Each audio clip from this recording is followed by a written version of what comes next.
Hey children, good morning. Today we are continuing rational numbers. So we are just taking a revision of rational numbers. So far we learnt about natural numbers, whole numbers, integers and rational numbers. So what are rational numbers? Numbers of the form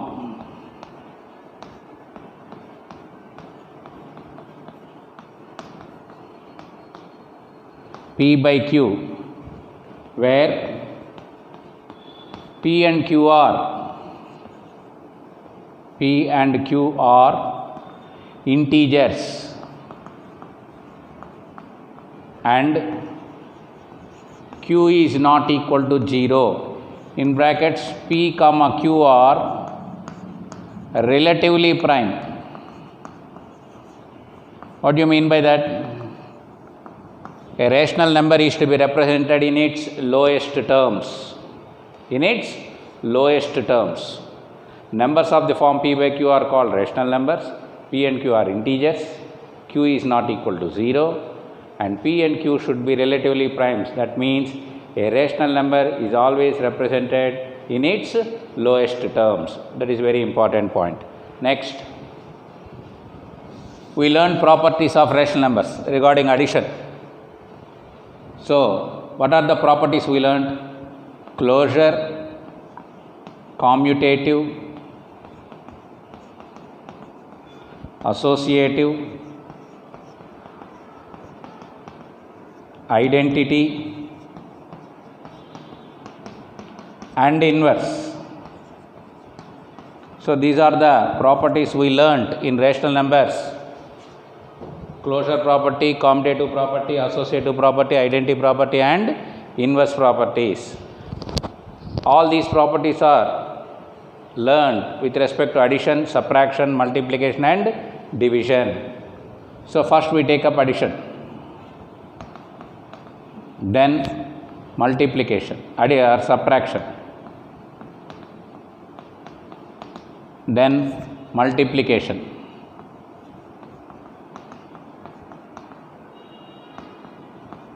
and finally division.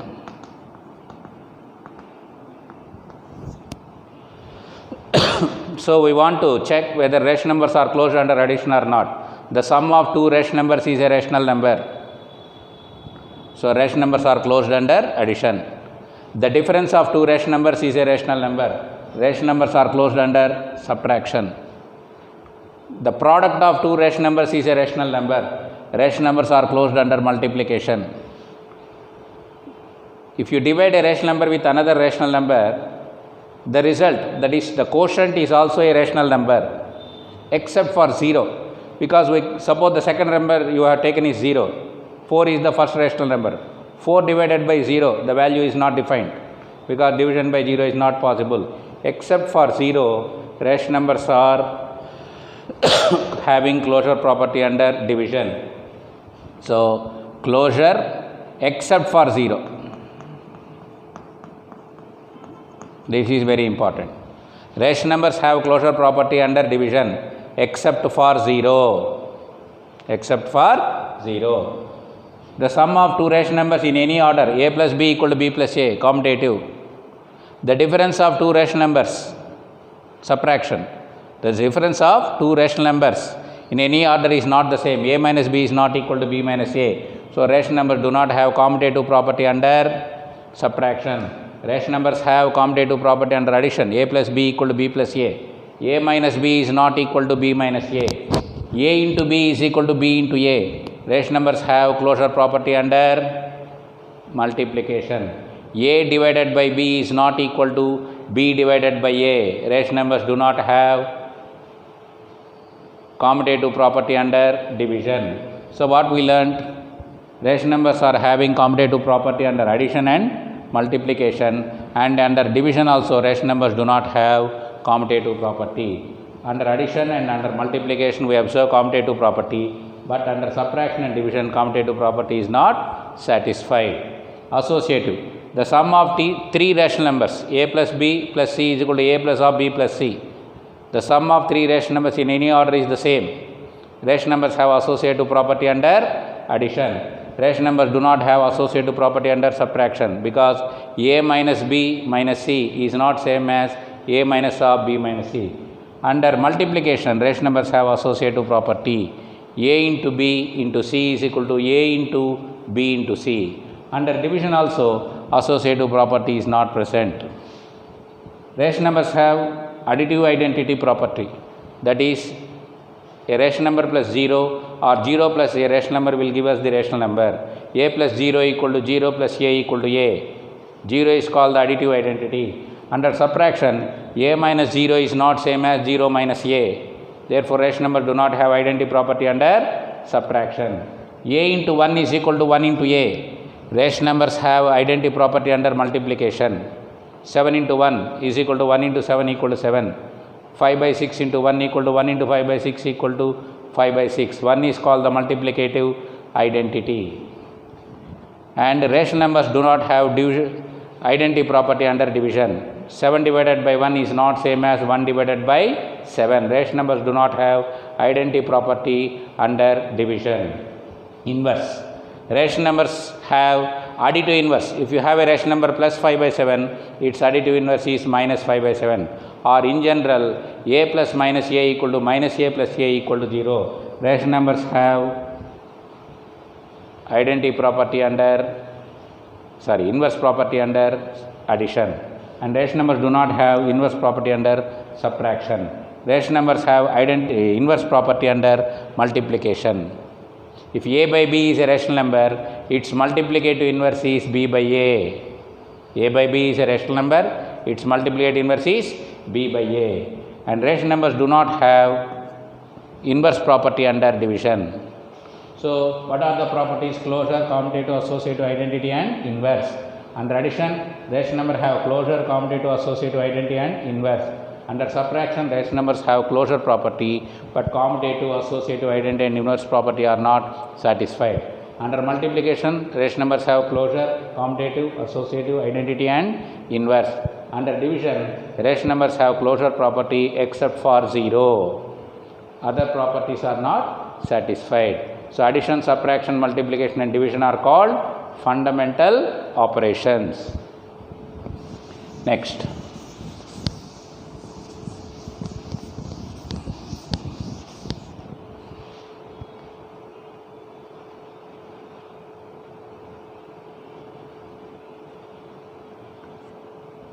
What is this number? 5 by 6. Its additive inverse is minus 5 by 6. Its multiplicative inverse, 5 by 6 multiplicative inverse is 6 by 5.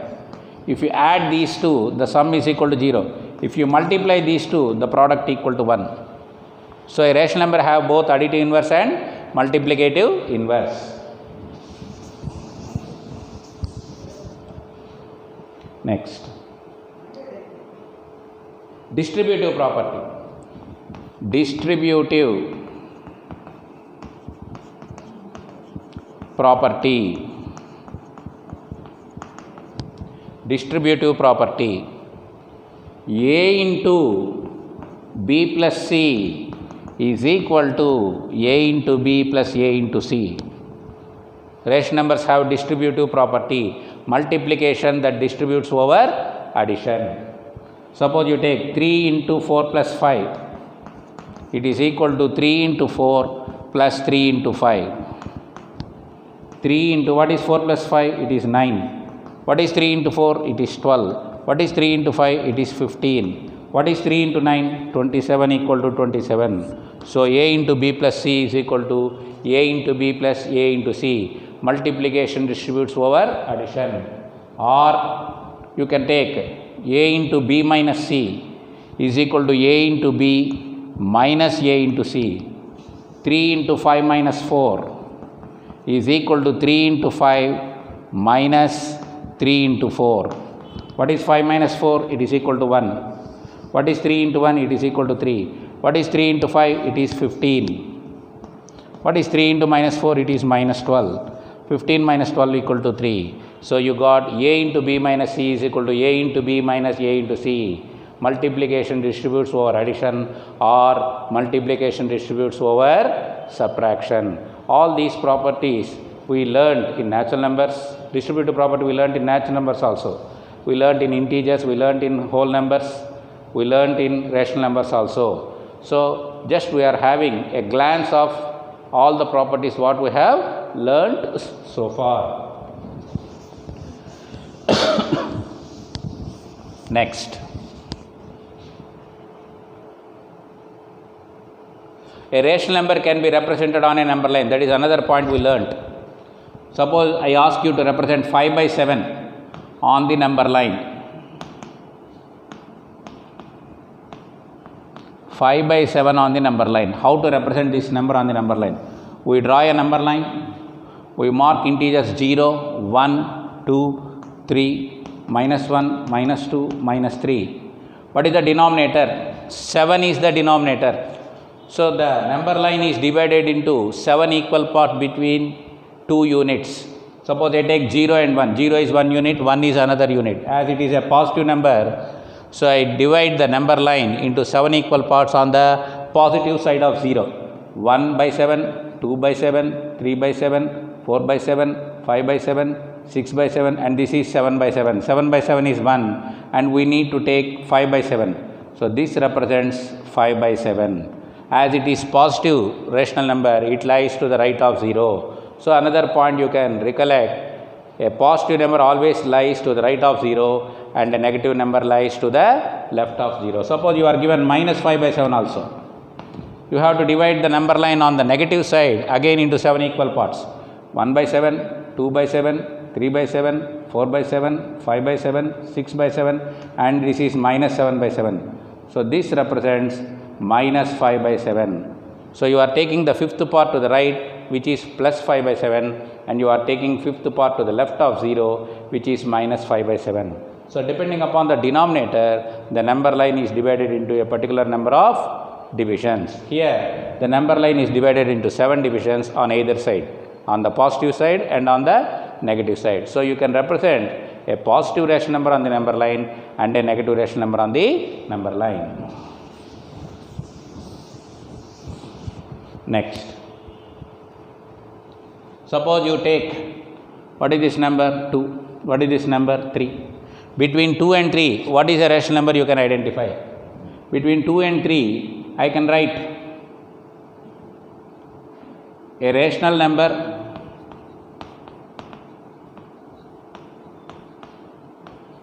between 2, 3 is equal to 2 plus 3 by 2 is equal to 5 by 2 is equal to 2 and half. 5 by 2 is a rational number that lies between 2 and 3. Similarly, between 2 and 5 by 2, again you can find a rational number. A rational number between 2 and 5 by 2.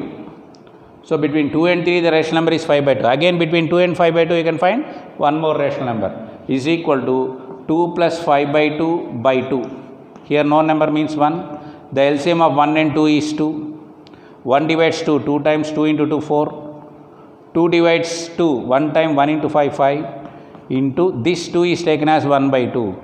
So you got it as 9 by 4. Similarly, you can find a rational number between 5 by 2 and 3.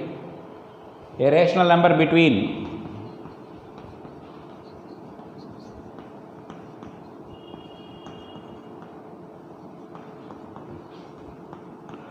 5 by 2 and 3. Same procedure we can follow. 5 by 2 plus 3 by 2. LCM is 2. ఇక్కడ 1 ఉన్నట్టు 2 divides 2 1 time 1 into 5 5. 1 divides 2 2 times 2 into 3 6 and 2. This 2 is taken as 1 by 2. 5 plus 6 11. 11 into 1 11 by 4. So like this, using this method we can find number of rational numbers between two given rational numbers. This method is called mean method. This method is called mean method. Here we are finding the average of 2 and 3, 5 by 2. That is why it is called mean method. Again the average of 2 and 5 by 2. You got 9 by 4. The average of 5 by 2 and 3, it is 11 by 4. Like this you got many number of rational numbers. So what we can say,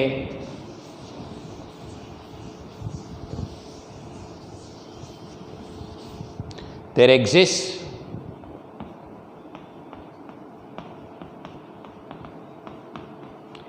infinite number of rational numbers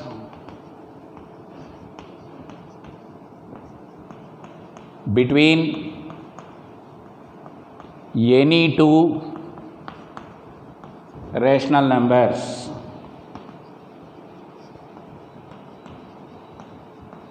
So the method we used is called mean method, but mean method is a little bit time taking method, because suppose you want to find a rational number between two given rational numbers which are in the form of p by q, it takes a lot of time. Suppose I ask you to find 100 rational numbers between 2 by 3 and 5 by 7.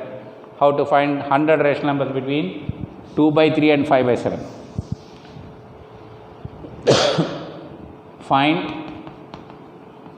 100 rational numbers between 2 by 5 and 5 by 7. 2 by 5 and 5 by 7. So multiply 2 by 5 with 100 and denominator also multiplied with 100. What we get it? Sorry, one second. What are the denominators? 5 and 7. First we want to take the LCM of 5 and 7. LCM of 5 and 7. You know 5 and 7 are primes.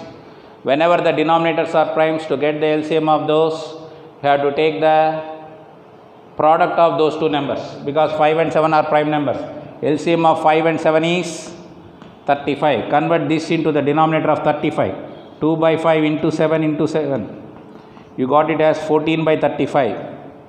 Next, 5 by 7 into 5 into 5. You got 25 by 35. Now, multiply both numerator and denominator with 10. You get it as 140 by 350. And this is 250 by 350.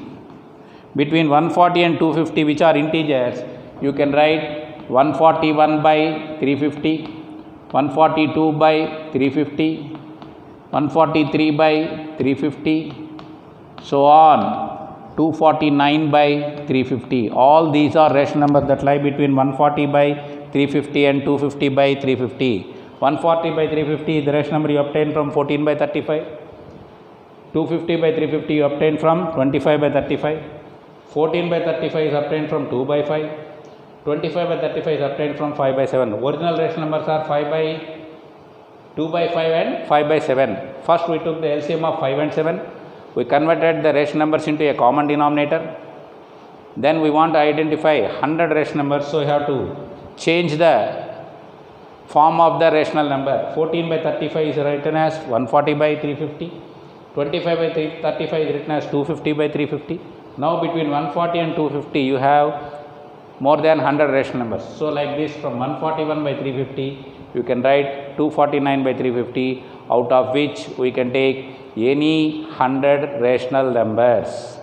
So this is another method where we can solve any number of rational numbers as per requirement.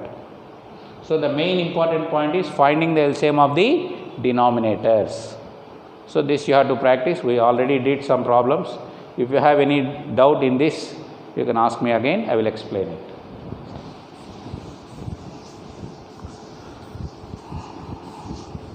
Next, one more point. Decimal representation of rational number. This is also very important. Suppose I give you 3 by 5. What is the decimal form of 3 by 5? 3 you divide with 5. 3 is not actually divisible by 5, so we keep 0 point. Then we get 0 here, 5 6 are 30. The remainder is 0. So the decimal form of 3 by 5 is 0.6.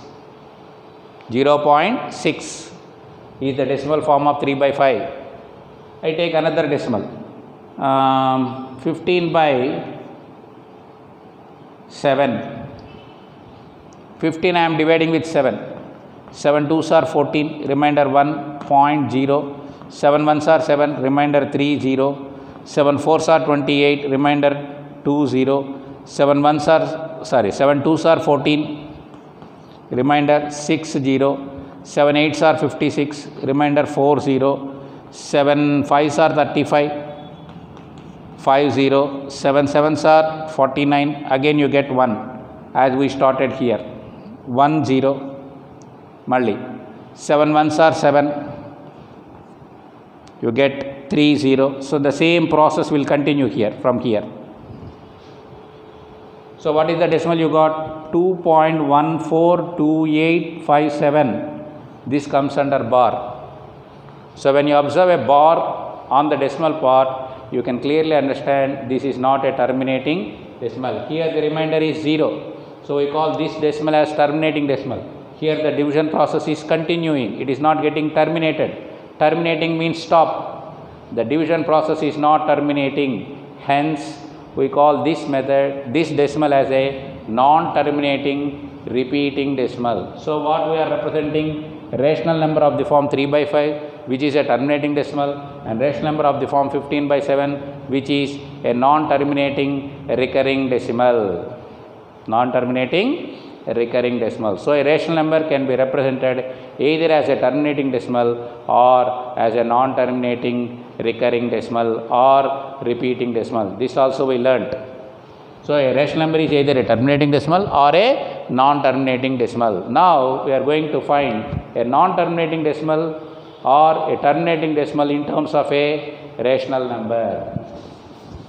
Suppose you are given 0.54.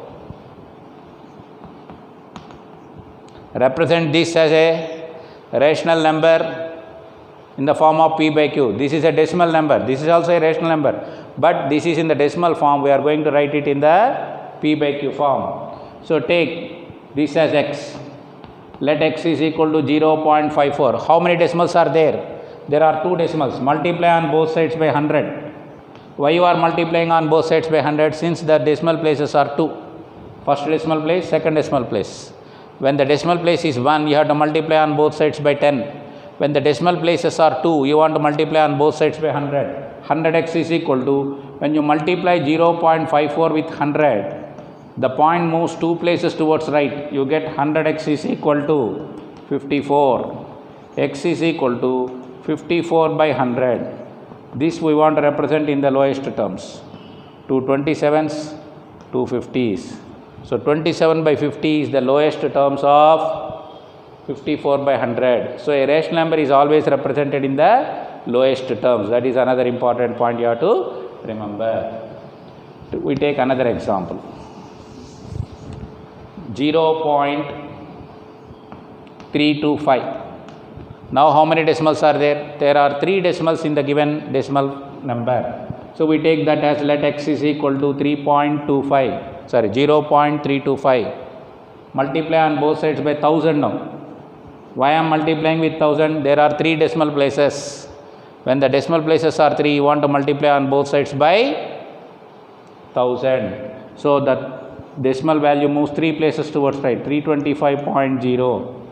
X is equal to 325 by 1000. Divide numerator and denominator with 5.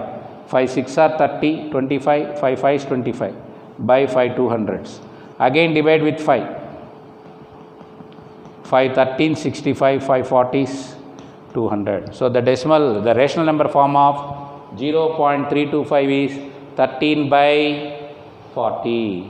So in both the examples, we converted a terminating decimal into a rational number. Now we are going to just recollect how to convert a non-terminating recurring decimal into a rational number.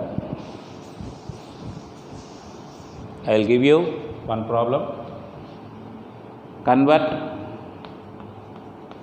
0.54 in p by q form. Now the decimal is non-terminating repeating decimal. Non-terminating repeating decimal. This we are going to convert into a rational number of the form p by q. Let x is equal to 0.54 bar 54. It implies 54 is repeating. How many digits are there in the repeating part? There are 2 digits. The number of digits in the recurring part is called periodicity, and the recurring part is called period. Here the recurring part is 54, and the number of digits each time recurring is 2. Therefore, we take that as periodicity. As periodicity is 2, again you want to multiply on both sides by 100. In the decimal place, in the terminating decimal, we multiplied on both sides by 100 by counting the number of decimals. Here you want to consider what is the periodicity. If the periodicity is 1, you have to multiply on both sides by 10. If the periodicity is 100, you want to multiply on both sides by 100. If the periodicity is 3, you want to multiply on both sides by 1000. So here the periodicity is 2. So multiplying on both sides by 100, we get 100x equal to, the point moves 2 places towards right. You get 54.5454. You can write any number of 54s because it is repeating. X is equal to 0.545454 and so on. The decimal part becomes 0, and here you get 54. From 100x, if you subtract 1x, you get 99. So x is equal to 54 by 99. Divide both numerator and denominator with 9.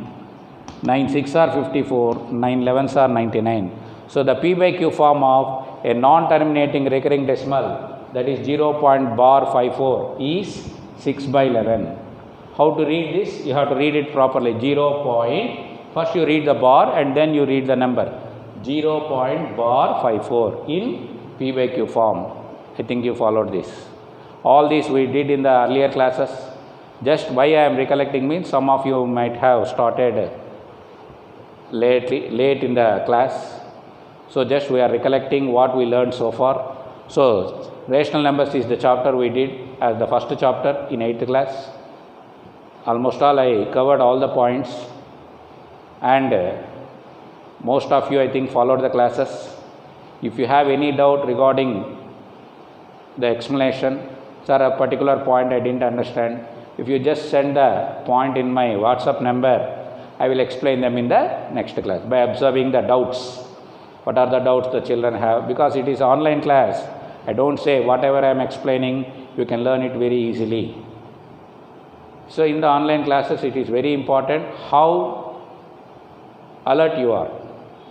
The more alert you are in the class, following the classes, the more subject you can understand. So the first chapter is rational numbers. So we learned in earlier classes 6th and 7th about natural numbers, whole numbers and integers. Now we learned about rational numbers and their properties, and we did some problems of rational numbers also. We did in addition, we did in subtraction, we did in multiplication, and we did the problems in division also. Application of rational numbers in addition, subtraction, multiplication and division. We did some verbal problems also. So if you have any doubt regarding any point, you just go through all the classes from the beginning, because they are available in the website. So if you go through all the classes, who are joining late, so they can go through all the classes. If you have any doubt, a particular point I am not able to follow, sir, I will explain them for you by making another video class. So if most of the students have doubts means I will explain them. So this is the process we are following, that is online classes. So you have to be very attentive. Don't get deviate from the classes. When you are listening to the classes, you have to give 100% attention in the class. After completing the class only, you have to go for another work. Don't just move when the class is going on. What is there, I will listen it again because it is available. So don't think like that. You need to practice all the problems. You need to practice all the notes. Write the classwork properly.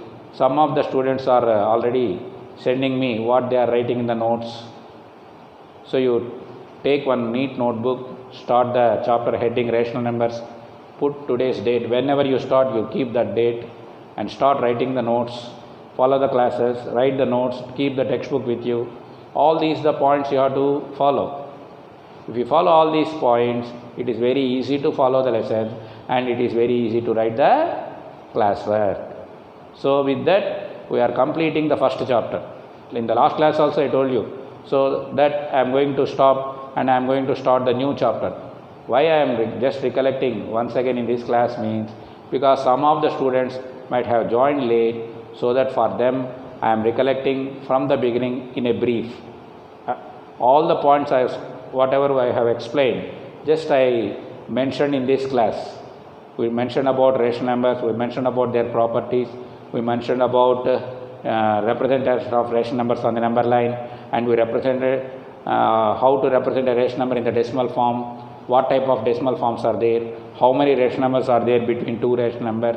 All these points we learnt in this class. So go through the final video also carefully.